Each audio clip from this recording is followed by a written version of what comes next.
और इस वक्त एक बड़ी खबर आ रही है, नेपाल में नदी में पलटी है उत्तर प्रदेश से जा रही एक बस। बताया जा रहा है कि नेपाल नदी में गिरी है भारतीय बस। हालांकि हादसा कैसे हुआ है अब तक इस बात की जानकारी नहीं मिली है, लेकिन ये खबर आ रही है नेपाल में नदी में एक बस गिरी है। बताया जा रहा है कि उत्तर प्रदेश से ये नेपाल की तरफ जा रही थी जब नदी में ये बस गिरी है। नेपाल के पोखरा में यह हादसा हुआ है। भारतीयों से भरी बस नदी में गिर गई। हादसे के वक्त बस में 40 यात्री सवार थे। ये बस नेपाल के पोखरा से काठमांडू जा रहे थे।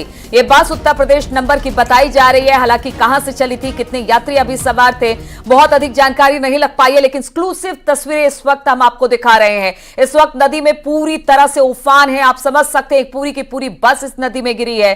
40 यात्री इस बस में सवार थे। हादसे के वक्त बताया जा रहा है 40 यात्री बस में सवार थे। ये बस नेपाल के पोखरा से काठमांडू जा रही थी। ये बस उत्तर प्रदेश नंबर की बताई जा रही है। पोखरा के पास यह हादसा हुआ है कि पूरी की पूरी 40 लोगों से भरी बस पोखरा के पास एक नदी में गिर गई है। हालांकि अब तक ये समाचार नहीं मिल पाया है कि कितने लोगों को निकाला गया है, कितने लोग इसमें बह गए हैं, रेस्क्यू का काम पूरा हुआ है कि नहीं हुआ है। जल्द ही इस बात की जानकारी अपने दर्शकों को देंगे, लेकिन इस वक्त की बड़ी खबर हम आपको बता रहे हैं। नेपाल के पोखरा में भारतीयों से भरी बस नदी में गिर गई है। हादसे के वक्त बस में 40 यात्री सवार थे।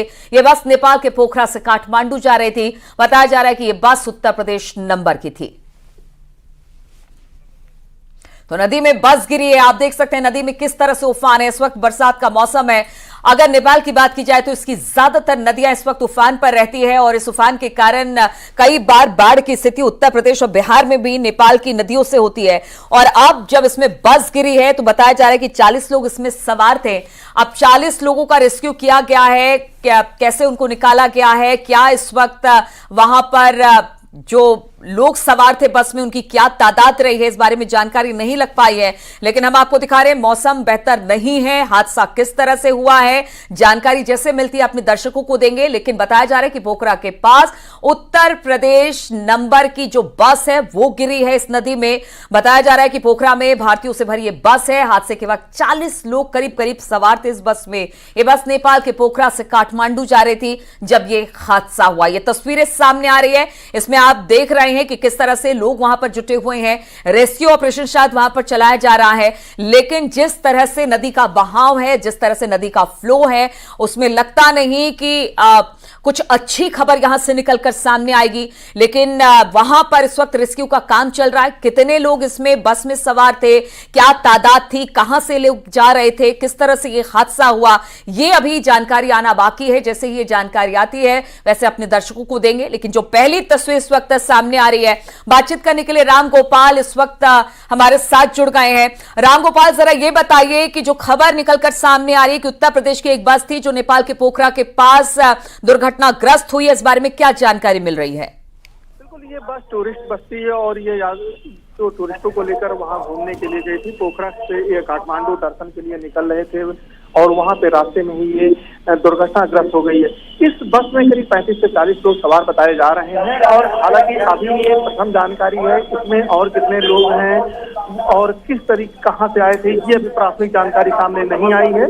कुछ देर में जो नेपाल का प्रशासन है वो पता लगाने की कोशिश कर रहा है कि आखिर ये लोग कहां से आए थे और कहां को जा रहे थे। अब प्रथम दृष्टया जो वहां पे है वहां पे राहत और बचाव कार्य चलाया जा रहा है और जल्द से जल्द जो लोग वहां पे घायल हैं उनको निकालने की कोशिश की जा रही है। जी, से ये हादसा हुआ अब तक कुछ पता चल पाया? कितने लोग सवार थे राम गोपाल इस बस में, कुछ जानकारी मिल रही है? कहां से ये लोग जा रहे थे और किस तरह से हादसा हुआ? बिल्कुल, ये अलग अलग जिलों से लोग गए थे, घोड़ा के दर्शन करने के लिए जा रहे थे और वहाँ दर्शन के बाद फिर ये अलग अलग वहाँ पे घूमने टहलने के लिए निकले हुए थे। अब चूंकि अभी तात्कालिक ये है, अभी पूरी जानकारी आई नहीं है। अभी वहाँ जो प्रशासन है वो ये लगा हुआ है कि किसी तरीके से इस पूरे मामले को रेस्क्यू किया जाए, इस पूरे मामले को जो घायल बचे हैं उनका इलाज बेहतर तरीके से किया जाए। और जो यूपी नंबर की जो बस गई है इसके बारे में भी पता लगाने की कोशिश की जा रही है कि कहाँ से ये लोग सवारी बुक किए थे और कहाँ कहाँ के लोग इस पे बैठे हुए थे। जी राम गोपाल, क्या यूपी सरकार की तरफ से अभी तक कोई मदद पहुंचाई गई है?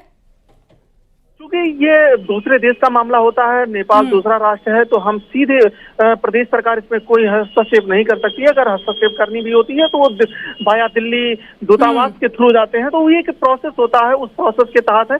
लेकिन चूंकि यूपी का जो बॉर्डर है वो लंबा बॉर्डर नेपाल से सटा हुआ है, और अगर जरूरत होगी तो उत्तर प्रदेश सरकार के जो अधिकारी हैं, जो बॉर्डर के लगे हुए जिले हैं, चाहे वो महाराजगंज के जिले हो, सिद्धार्थनगर, श्रावस्ती, बलरामपुर, बहराइच, या ऐसे जितने भी ये सटे हुए जिले हैं, ये सभी एकदम सक्रिय हैं। और अगर सरकार के द्वारा दिशा निर्देश दिया जाएगा तो कुछ ही घंटों में ये लोग वहां पे पहुंच के राहत और बचाव कार्य चलाएंगे। लेकिन नेपाल का मामला है और भारत सरकार इस पूरे मामले को देखेगी। लेकिन तो नेपाल सरकार की तरफ से रामगोपाल क्या कोई रेस्क्यू ऑपरेशन की जानकारी मिल पा रही है कि क्या कुछ लोगों को निकाला गया है, कितने लोग अंदर फंसे हुए हैं, और जो अंदर थे बस में उनको लेकर किस तरह का अपडेट है?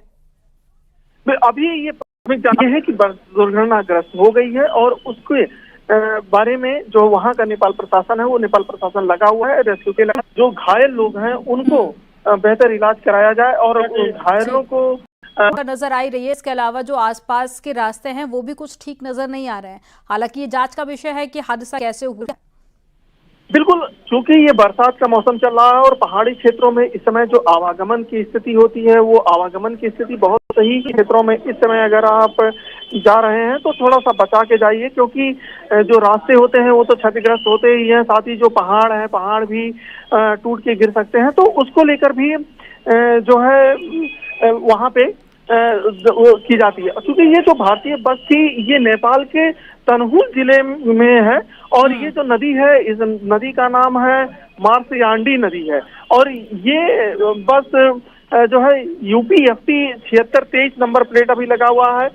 किस जिले की थोड़े अभी इसकी जानकारी की जा रही है, और वहाँ अधिकारियों का ये साफ कहना है कि ये काठमांडू जा रही थी, पोखरा से काठमांडू जा रही थी। तो अब पता किया जा रहा है कि इसमें कौन से लोग थे, कहाँ थे। करीब 40 लोग इसमें सवार थे, और ये जो है वहाँ की नदी में गिरी हुई है। ठीक है रामगोपाल, अखिलेश भी हमारे साथ में जुड़ गए हैं। अखिलेश से अपडेट ले लेते हैं। अखिलेश, जो तस्वीरें सामने आई है, 40 यात्री सवार थे, बस नदी में गिर गई है, अभी क्या अपडेट मिल पा रही है इस हादसे को लेकर? देखिए, दुखद घटना है, और घटना जैसे ही न्यूज 18 ने फ्लैश की है उसके तुरंत बाद बहराइच, जो नेपाल से सटा जिला बहराइच है, उसके वहाँ के अधिकारी, मेरी भी DM मोनिका रानी जी से बात हुई, उन्होंने कहा कि मैं देख ही रही थी और मैंने एक टीम गठित की है कि ये बस का पता लगाया जाए और बहराइच के अगर यात्री है तो उनको आइडेंटिफाई किया जाए। एक जांच समिति DM ने गठित की है और वो लोग पता लगाने में कोशिश लगे हुए हैं। हालांकि अभी कहा है थोड़ी देर उन्होंने समय मांगा है, तो जांच टीम लगी हुई है और ये दुखद हादसा है। DM ने भी शोक संवेदना व्यक्त की है और उन्होंने टीम गठित की है। जैसे कुछ अपडेट होता है तो न्यूज 18 के दर्शकों को जरूर ही अपडेट करेंगे। अखिलेश, क्या कांटेक्ट करने की कोशिश, इसके अलावा क्या कोई भारत की तरफ से भी मदद पहुंचाई जा सकती है? 40 यात्रियों का जो जिक्र किया जा रहा है, क्या अभी ये जानकारी मिल पाई है कि उनमें से क्या बहराइच के भी रहने वाले थे, यूपी के कितने रहने वाले थे, क्या अदर स्टेट के लोग भी इसमें शामिल थे? देखिए, नेपाल का जो बॉर्डर है वो बहराइच, बलरामपुर, श्रावस्ती, ये जो गोरखपुर, ये जो क्षेत्र है ये पूरा सटा हुआ है और बॉर्डर खुली हुई है। तो अभी तो चूंकि लोग आइडेंटिफाई नहीं हुए हैं, बस की भी जांच चल रही कि कहाँ की बस थी, तो कुछ अभी आगे कुछ निकल के आता बस कहाँ की, तो उसके बाद ही कुछ बता पाना संभव होगा कि यात्री कहाँ के थे। लेकिन ये संभव होता है कि बहराइच और श्रावस्ती और ये गोंडा जो सटे जिले हैं नेपाल से, वहाँ के लोग नेपाल जाते हैं, घूमने जाते हैं। काठमांडू जो ज्योतिर्लिंग है भोलेनाथ का, वहाँ भी दर्शन के लिए जाते हैं। तो ये आशंका जरूर है कि यहाँ के लोग भी हो सकते हैं। तो अभी जांच की जा रही है। दुर्घटना के बाद टीम गठित हुई है और थोड़ी देर में जैसे ही अपडेट आता है तो न्यूज 18 के दर्शकों को बिल्कुल ही अपडेट किया जाएगा। रेस्क्यू ऑपरेशन को लेकर किस तरह का अपडेट मिल पा रहा है? क्या सुरक्षित कुछ लोगों को निकाला गया है? हालांकि ये अभी जांच का विषय है, लेकिन अभी शुरुआती जांच में क्या कारण निकलकर सामने आ रहा है इस हादसे का? देखिए, वो हिल एरिया है और इस समय जो मौसम है, बरसात का मौसम है, लैंडस्लाइड हो रहा है हर जगह। तो चूंकि अब यूपी की बसें हैं, चूंकि वहाँ के जो ड्राइवर होते हैं नेपाल के, वहाँ के वेल ट्रेंड होते हैं, उनको पहाड़ियों पे कैसे ड्राइव करना है। लेकिन जो यहाँ के लोग जाते हैं तो अब चूंकि वो यहाँ का जो पठारी क्षेत्र है, लेकिन वहाँ हिल एरिया है, लैंडस्लाइड भी हो रहा है, लगातार नेपाल में बरसात भी हो रही है। तो दुर्घटना किस वजह से हुई है ये तो जांच का विषय है। और नेपाल चूंकि दूसरा देश है तो डायरेक्टली तौर पे वहाँ किसी का रेस्क्यू के लिए जाना संभव नहीं होगा, चूंकि दूसरा देश है। जो भी होगा दूतावास के थ्रू ही होगा। तो हालांकि नेपाल प्रशासन लगा हुआ है, कुछ अपडेट मिल नहीं कि रेस्क्यू अभियान वहाँ चल रहा है, लेकिन जैसे ही कुछ अपडेट आधिकारिक तौर पे मिलता है तो जरूर अपडेट करेंगे। लेकिन सोर्सेज के हवाले से कोई अभी तक अपडेट मिल पाया हो? हालांकि ऑफिशियली अनाउंसमेंट में हो सकता है कि थोड़ा इंतजार हमको और करना पड़े, लेकिन क्या सूत्रों के हवाले से कोई अपडेट मिल पा रही है? देखिए, ये आशंका तो जाहिर सी बात है, जब खुला क्षेत्र है और लोग यहाँ से लोग घूमने भी जाते हैं, दर्शन के लिए जाते हैं, तो जाहिर सी बात है कि इस क्षेत्र के लोग हो सकते हैं। यूपी का नंबर था गाड़ी का, तो अब चूंकि जांच चल रही है, लेकिन अब आइडेंटिफाई जब तक नहीं हो पाते हैं तब तक आधिकारिक तौर पर अधिकारी भी नहीं कहते हैं कि यहाँ के लोग हैं। लेकिन जांच चल रही, जैसे कुछ अपडेट होता है चंद मिनटों में आपको बिल्कुल अपडेट करेंगे दर्शकों को। लेकिन अखिलेश, रास्तों को लेकर पहले से ही जानकारी सामने आ रही थी। मौसम खराब चल रहा है, ऐसे में कई जगह पर भूस्खलन हो रहा है, नदियां भी उफान पर है। जहां जहां पर भी खतरा ज्यादा बढ़ जाता है वहां पर अलर्ट जारी कर दिया जाता है या फिर रोक दिया जाता है रास्ते को। क्या कोई ऐसे इंतजाम या कोई अलर्ट इस रास्ते पर नहीं था पहले से? ऐसा है कि नेपाल, चूंकि नेपाल की राजधानी काठमांडू हो, काठमांडू जाने के लिए रास्ते क्योंकि सब पूरा दुर्गम एरिया है, पहाड़ी क्षेत्र है, हाईवे है, लेकिन होता कहीं है कि कभी ऐसा भूस्खलन हो गया, लैंडस्लाइड हो गई, बरसात हो रहा है, तो जारी रहता है, उनका अपना प्रोटोकॉल रहता है। लेकिन उसके बावजूद भी कभी ऐसा होता है कि कहीं चूक हो जाती है, तो चूक की वजह से ऐसी घटनाएं हो जाती हैं। अभी जांच का विषय है कि किस वजह से घटना हुई है, क्या रहा है, अभी जांच का विषय है, जांच चल रही है। रामगोपाल भी हमारे साथ में जुड़े हुए हैं, एक बार रामगोपाल का रुख कर लेते हैं। रामगोपाल, जो तस्वीरें सामने आ रही हैं, 40 यात्री इसमें सवार थे और ऐसे में एक बड़ा हादसा हुआ है, तो चिंता जरूर बनी हुई है कि इतने लोग सवार थे, क्या वो लोग सुरक्षित हैं या उनका रेस्क्यू ऑपरेशन कर लिया गया है? ऑफिशियल तौर पर हमें थोड़ा इंतजार और करना होगा जानकारी के लिए, लेकिन क्या सोर्सेज के हवाले से कोई जानकारी मिल पा रही है कि रेस्क्यू ऑपरेशन क्या पूरा हो चुका है?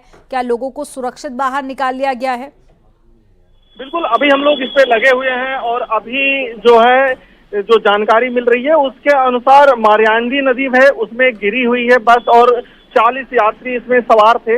तो 40 जो लोग थे उनको रेस्क्यू ऑपरेशन उनका चलाया जा रहा है और लगातार